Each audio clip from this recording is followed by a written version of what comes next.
ছালত ৰঙা ৰঙাকৈ খজুৱতি হ'লে বা ফাংগল ইনফেকশ্যন হ'লে কি কৰিব লাগে? ইয়াৰ হৈছে অতি সহজতে উপলব্ধ তুলসী পাত। এই তুলসী পাতৰ ৰস লগাওক। আপোনালোকে তুলসী পাতবিলাক পিচি ল'ব। তাৰপিছত য'ত নেকি আপোনালোকৰ ফাংগল হৈছে তাত আপোনালোকে ভালকৈ লগাই দিব আৰু শুকাবলৈ দিব তাক। দ্বিতীয়তে আপোনালোকে দৈ লগাওক। দৈ প্ৰায় 15 পৰা 20 মিনিটমান সময় আপোনালোকে লগাই ৰাখক আৰু তাৰপিছত আপোনালোকে ধুই দিব।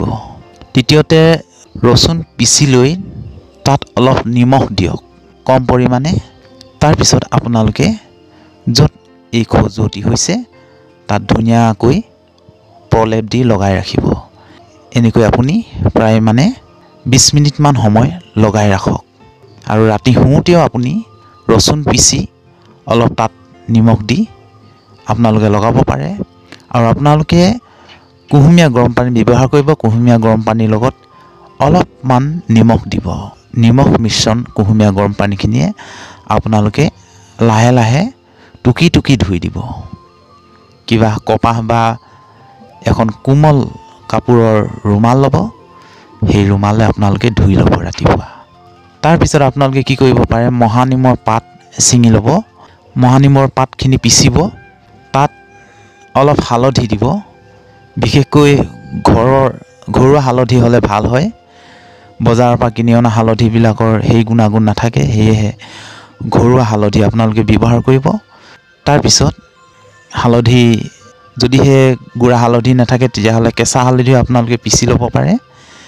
সেই পিচি লৈ মহানিমৰ পাতখিনি যি পিচিলে সেই পিচি লোৱা পাতখিনিৰ লগত আপোনালোকে এই হালধি মিশ্ৰণ কৰিব।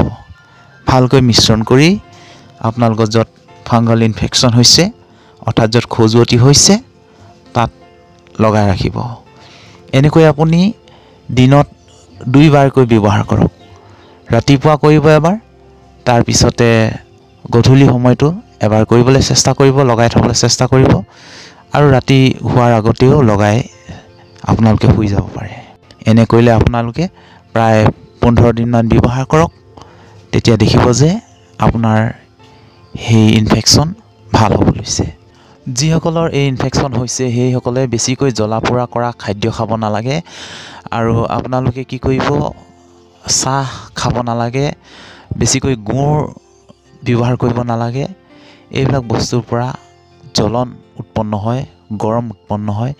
সেয়েহে আপোনালোকে সেইবিলাক বস্তু খাবলৈ কম পৰিমাণে খাব চেষ্টা কৰিব। আপোনালোকে বেছিকৈ জ্বলা পোৰা কৰি ভজা যিবিলাক চব্জি বা যিকোনো আইটেম আপোনালোকে কম পৰিমাণে খাবলৈ চেষ্টা কৰিব। আৰু আপোনালোকে মিট মছলা জাতীয় বস্তু কমকৈ খাবলৈ চেষ্টা কৰিব। যিসকলে গাহৰি প্ৰিয়, গাহৰি মাংস বেছিকৈ খায়, সিহঁতে সেই মিট বা ব্ৰইলাৰ মিটবিলাক কম পৰিমাণে খাবলৈ চেষ্টা কৰিব।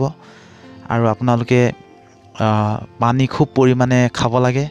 আৰু লগতে আপোনালোকে স্কিন যি ক্ৰীম হয় সেইবিলাক আপোনালোকে ব্যৱহাৰ কৰিব লাগে। স্কিন ক্ৰীম আৰু নাৰিকল তেল আপোনালোকে ব্যৱহাৰ কৰিব পাৰে।